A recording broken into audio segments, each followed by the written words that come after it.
Hello everyone, welcome back to my YouTube channel. My name is Charlie.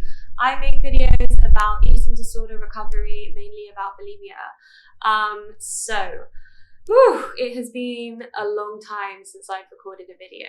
I'm really sorry to everyone who has reached out to me either in the comments section of YouTube or sent me a private message on Facebook or on Instagram. Those of you who attend my weekly support meetings, lots of you have asked what's going on and why have I stopped making videos. It's not that I stopped making videos, I just had to take a break, I had to pause. I actually just filmed for about 8 minutes talking about all the reasons why I had to stop filming, but then I realised you don't need this level of detail. I will give that in another video, or maybe I'll do an Instagram post about it or a blog post. But basically I've been having a really rough time health-wise. I suffer from hypothyroidism and also adrenal fatigue, and occasionally I get flare-ups of my symptoms. I gave up coffee.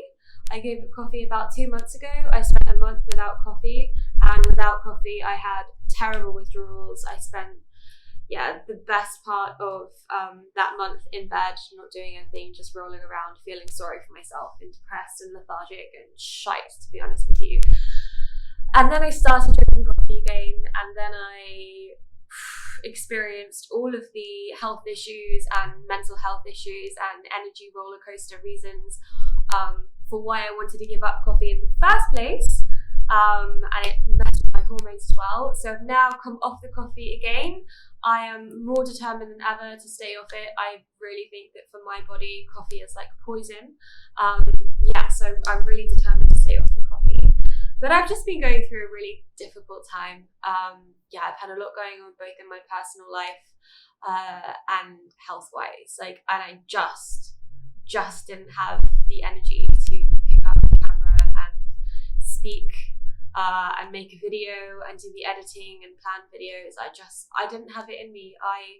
I was struggling to make it out of bed at all. I was sleeping 12 or 13 hours a day, just because no amount of sleep seemed to be enough for me. And I just felt so exhausted. I had no motivation, just didn't give a fuck about anything. Dropped all my daily practices. I stopped practicing yoga, I stopped meditating, I stopped going to the gym, I didn't see friends, I didn't go to the beach. I basically did nothing for the best part of 2 months. I'm feeling a lot better now, hence why I'm actually here making this video. I'm sorry for my absence, but sometimes these things are necessary. I just had to take a complete step back and really just drop in to myself and my situation and navigate my own way through it without the added pressure of needing to make YouTube videos.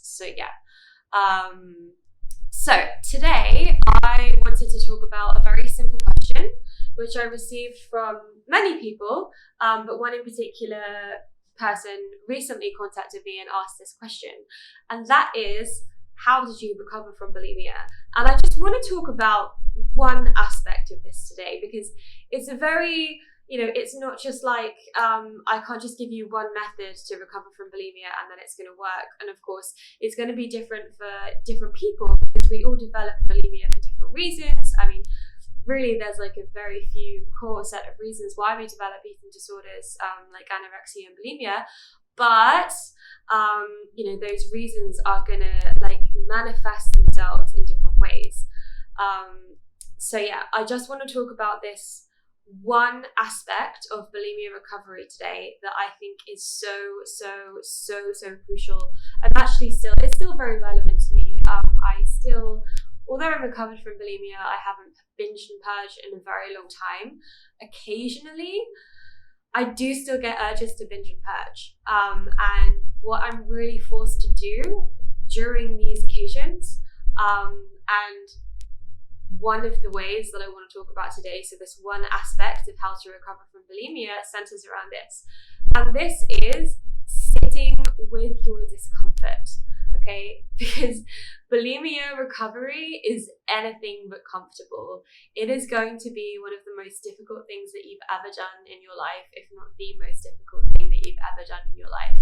You are going to have urges coming at you from all different directions when you first quit purging, and you are going to feel very uncomfortable most of the time. But you know what? That is okay. Like, it's not going to kill you, and it's not going to last forever. But if you don't break that cycle and learn to sit with your discomfort, literally sit with it, stop distracting yourself and sit with it, look at it and just feel it, it is never going to go away, and your eating disorder is going to last forever. Okay? So yeah, this is one really important aspect of bulimia recovery. A lot of people, they find when they first stop purging, they will gain a lot of water retention. They'll gain a lot of water weight, and this water weight comes on very, very quickly. And this is because bulimia is extremely dehydrating for the body. And so when you quit purging, all of a sudden, your body is no longer being extremely dehydrated on a daily basis or more than daily basis. And so I think for me, in the week that I can't really narrow it down to a particular week when I finished purging completely. I think I've blocked it out somehow. Thinking back to that time, I don't have a lot of memories from that time. I think it was so unpleasant and so difficult that I just blocked a lot of it out. But yeah, I know that in the first month or two, when I really reduced the frequency of my binging and purging, and I was binging and purging 15, 20 times a day. It was really severe. I was doing it a lot. And so when I think eventually, over the course of a number of months, managed to get down to not purging at all, purging maybe once a month, twice a month, once every 2 months. I put on a lot of water weight, and I remember feeling very, very, very, very uncomfortable in my skin, all the time. And I'd love to say that this is going to be something that's at the back of your mind, and you're going to have to deal with it hanging around at the back of your mind all the time. It's probably not going to be at the back of your mind. It's probably going to be at the forefront. So yeah, it's just about being willing to accept that bulimia recovery isn't going to be comfortable, but it's going to be worth it, and also the discomfort isn't going to last forever. For example, I remember a trip that I went on to Spain with a load of my friends from university. This would usually be a really fun trip. We rented a big Airbnb. I think there were 20 of us staying in this villa in Spain, and all my friends were buying alcohol and sitting around in their bikini all day and drinking by the pool and playing games and going out at night. And I was feeling so uncomfortable in my skin. I didn't want to join in with anything. I felt so uncomfortable being in a bikini, because I just remember looking down while I was standing up in a bikini, and the sight of my stomach and the sight of my thighs looking like that was just so foreign to me. And it wasn't just the sight, it was the feel as well. Anyone who's gained a lot of weight in a short amount of time will know that it feels different to be in a bigger body. You can feel it with every step you take. Different parts of you jiggle. Maybe it's your arms, maybe it's your thighs. Maybe you don't have a thigh gap anymore. Maybe your thighs are touching when you walk. Maybe it's your stomach that's wobbling, and you are so sensitive to that. Your sensitivity is going to be heightened times 10 to this kind of thing when you spend the majority of your life at a very low body weight, at a suppressed weight. And so yeah, I remember spending a lot of this holiday just really feeling miserable and just disgusted by myself, and I would look in the mirror and just want to cry. We would plan to go out on trips and stuff in the day and at night time, and I wouldn't want to go because I was just feeling embarrassed of how I looked. This group of people who I went on holiday with, for the vast amount of for the vast majority of time that we had been friends, we'd been in university together, and I'd been this super skinny stick insect who'd been eating all the food and never put on any weight, and this was the facade that I had built up. I built up this facade that I was super skinny naturally and could eat whatever I want, and I don't know, it's just my genetics. And that was how my friends had got to know me. And so I felt like genuinely ashamed of this new body that I was walking around in. And it was so uncomfortable. Like I said, I didn't want to join in with the games that they were playing. I didn't want to sit in bikini by the pool. I did sometimes, but it was hard. Like a lot of the girls on that trip as well are like in very, very skinny bodies. Like just that group of friends. A lot of my friends are naturally very slim, and you know, that's just how they're made. I've spent lots of time around these people, and they're healthy. They eat. You know, they don't have eating disorders.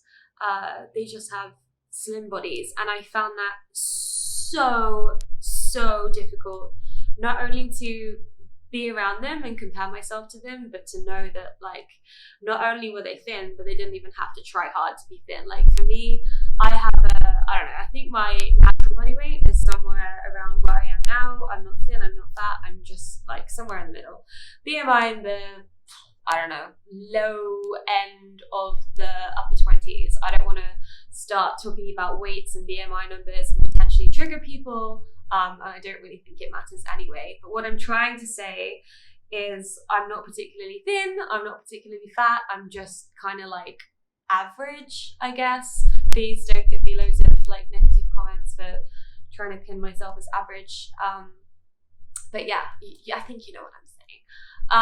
And yeah, I felt like kind of jealous, not even kind of jealous. I felt extremely jealous of all these friends that I had who were like in these extremely skinny bodies, and they were like drinking champagne all day and eating chocolate and then eating barbecue at night. And I think I was eating raw vegan at this time. I think I was pretty much only eating fruit. And I was like, fuck, this sucks. Like, I'm so uncomfortable in this horrible body that feels foreign to me. It doesn't feel like it's mine. It feels like it's betraying me. Every step I take is this like painful reminder of all this weight I've gained.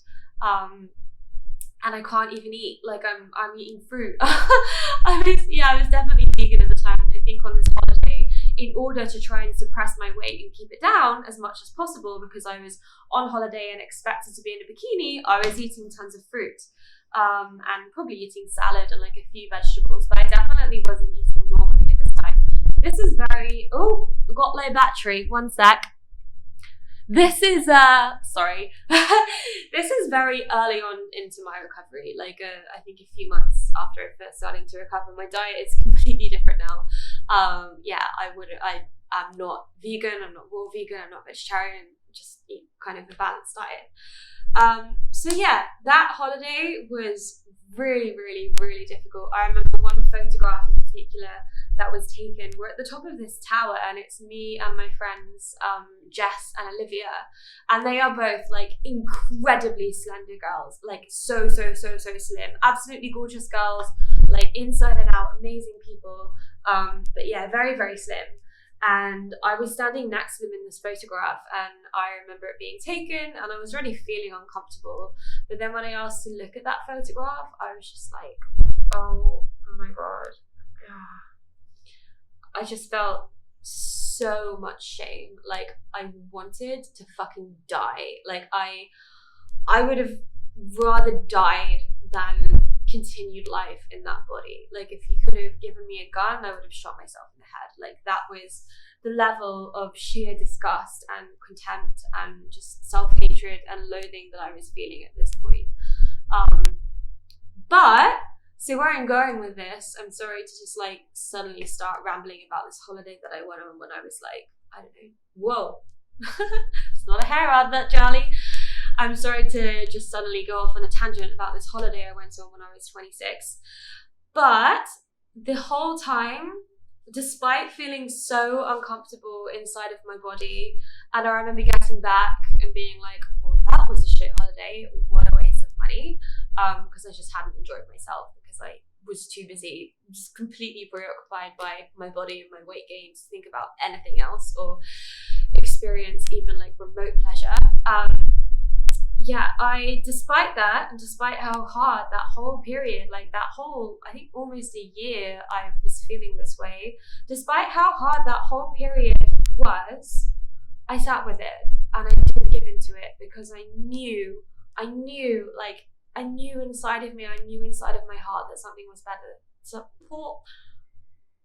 I knew inside of my heart that something better for myself was possible, and I desperately wanted to try it. You know, I just wanted to try it, and I was giving myself like a couple of years to see if things got better, and then if they hadn't got better by then, and if life wasn't more bearable, I could always go back to being bulimic or anorexic and control my weight again and be skinny. So what I'm trying to say is that recovery is by no means comfortable. It is uncomfortable as fuck. Like, the vast majority of the time you feel like shit. You know, you're having to challenge yourself every single day to eat, to not purge, to not binge, or to not purge if you have binged. And yeah, it's hard. It's really, really hard, and you're going to spend a lot of time feeling like shit, but you need to get used to that discomfort. Like, I don't think that there is a way of going through recovery that is not extremely uncomfortable. Like, this is just how it is for everyone. Like, I had someone say the other day on a YouTube video that if you're not feeling uncomfortable, you're probably doing it wrong. And so, yeah, this is one aspect of recovery that I think is really, really, really, really, really crucial. And this is being able to just sit with your discomfort and understand that it's going to be like that, and it's going to be like that for a while. Personally, I was sick for 15 years. If you've been sick for considerably less than that, then hopefully you're going to be uncomfortable for less than the period of time that I was uncomfortable for. And you know what? It's still uncomfortable sometimes. Like I mentioned earlier in this video, just 2 nights ago, I was feeling crap about myself. I had a fucking shit day. I'd had such a stressful day. My digestion was off. I was so bloated. I hadn't been to the bathroom in like 3 days. At the moment, my period is 9 days late. I'm like, like, my PMS is so intense. Like, crazy hair is an accurate reflection of how I'm feeling at the moment. So yeah, I'm literally a crazy person. Oh my god. So yeah, 2 days ago I was feeling just crap. I'd had a really shitty day. Like, a load of things had happened. Everything had gone wrong. I was so bloated. Like, I hadn't been to the bathroom for number 2 in like 3 days, so I was constipated, guys. I'd eaten a load of food and I just felt like it was sat there in my stomach. I had water retention, I had swelling, like edema in my legs. Unfortunately, edema in my legs is something that I have to deal with a lot in my life because of this condition that I have. It's chronic venous insufficiency, like I said earlier in this video, just means bad veins. But yeah, my body image was terrible. My stomach felt so uncomfortable. And I remember being sat in my house, like, this is just 2 days ago. I was sat in my house in my bed just like, oh, I just want cake, I just want cake, I just want cake. And I didn't just want cake, I wanted like cake. I wanted to drive down to the restaurant that's really close to my house, buy like 50 and 30 takeaway cakes, come back here, eat them all, and vomit them all up into the toilet. Like, I was really battling this very strong urge to do this. And it was very uncomfortable, and it lasted for a while. Luckily, it happened in the evening, and so my tactic when this kind of thing happens, and really it's not very often anymore, it's like once in a blue moon when I'm feeling really bad, but my tactic is to just ignore it and go to sleep. And I had to ignore it, and I did ignore it, and it was uncomfortable. I felt like shit. I felt fat, I felt ugly, I felt depressed. I was like pissed off about a number of things going on in my life right now. Yeah, I have quite a few things that are causing me some anxiety. Yeah, it was just like feeling awful, but I knew that I had to go through it, and I knew that if I gave in to the urge and did the thing and binged and purged, I knew I would wake up tomorrow feeling absolutely awful, because I have been there so many times in the past. And for me, it's normally like while I'm binging, I'm like feeling all these feelings of euphoria and bliss, and like, yeah, this is amazing, food is so great, despite at the same time not really even tasting the food and barely enjoying it, but simultaneously, I'm not American, why did I say that? Simultaneously feeling these feelings of euphoria and bliss. Don't quite understand that, but that's how it tends to be for me. So while I'm binging, like I tend to be feeling the euphoria and like the rush, and then generally it's when I get to the point of like needing to puke it and go to the toilet, I'm like, oh shit, what have I done? And I then purge and feel terrible and wake up feeling like even worse in the morning. Like always. If I purge, I will feel terrible the next day. Like I will pay for it really like a lot. Sorry, that was very badly expressed.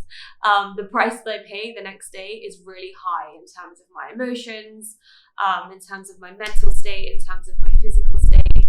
And so in these times of intense discomfort, I just remind myself that like it's okay to feel uncomfortable. It's not going to last forever. And if you give into it, you're going to feel a hell of a lot worse tomorrow. And you know what? This does have a happy ending. I woke up the next day and I had a really good day. I felt great. And I said to myself, well, Charlie, thank God that you didn't purge last night, because you've woken up feeling amazing. Like for some reason, my digestion fixed itself overnight. Obviously not entirely, but I didn't wake up as bloated as I was feeling. And I woke up feeling happy and I had a really good day. Things just seemed to flow. So what I'm trying to say with this video, I know it's been long now, always seems to happen, there's just no way around it. So what I'm trying to say is this video is it's okay to be uncomfortable, and actually being uncomfortable is a core part of recovery, and you are going to have to get used to it someday if you want to ever recover. As hard as that might sound, I know that sounds quite harsh. But it's just true. Like you have to get comfortable with being uncomfortable. Otherwise, you're going to be stuck with your eating disorder, with bulimia forever. So that's it for today, guys. I think that's all that I have to say. I'm definitely going to start making videos more regularly. I feel that now I've sat down and done this one, it's probably going to be a lot easier to do in the future, because it tends to be like that. We put things off, we're like, oh, I can't do it, and then we just do it and we're like, oh, that was easy, wasn't it? So I hope this video helped you. If there's anything else that you'd like me to make a video on, whether it's something general or something more specific, please give a comment down below, or you can message me on Instagram.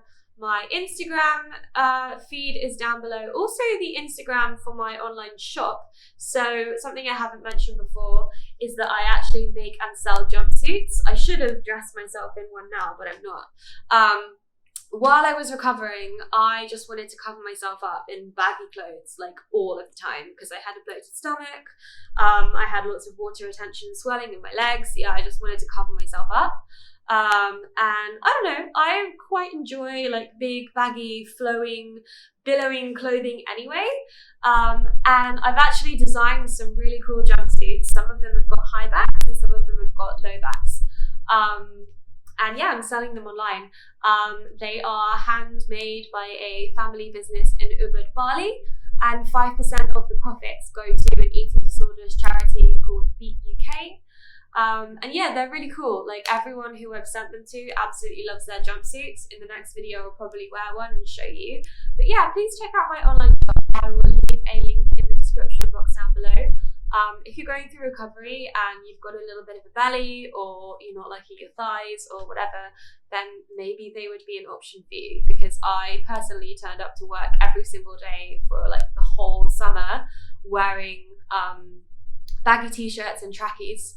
And if I'd had these jumpsuits, I think I could have been a little bit more fashionable. I sell them in a number of colors, and they're good for yoga as well. So if you're into yoga like I am, then the black one, which is made from 90% bamboo and 10% spandex, is really good for practicing yoga. So please have a look, and let me know if you like them. I'd love to see some of you guys buy them. And like I said, 5% goes to Beat Eating Disorders charity as well. I have a Facebook group called Take Back the Reins, where I post little mini videos that aren't as formal or official as the videos that I put on YouTube.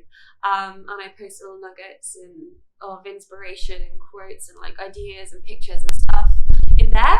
So again, I will leave a link for that down below. And yeah, if you want to reach out to me for one-to-one coaching, you can do so. I have space at the moment to take on a couple of new clients. I am quite busy with lots of different work pursuits and projects, but yeah, I have space to take on a couple of people. So if that speaks to you, reach out. I do free, one more thing. I do free group support meetings every Friday at 5 p.m. Thai time. At least they have been 5 p.m. Thai time. So Thai time, Bangkok time so far. If you're interested in attending a support group, please send me a message, and I will send you all the details for that. I'll give you the Zoom link and the date and the time and stuff. So yeah, thanks for watching, guys. If you're still watching, hanging in there all this time, really sending lots of love. Like, whatever you're going through, however bad your eating disorder is, however bad your bulimia is, know that you absolutely can get better. It's not going to be easy. It's going to be really difficult. It's going to be uncomfortable, but it is so worth it. I did it, and if I did it, you can do it too. Bye, guys.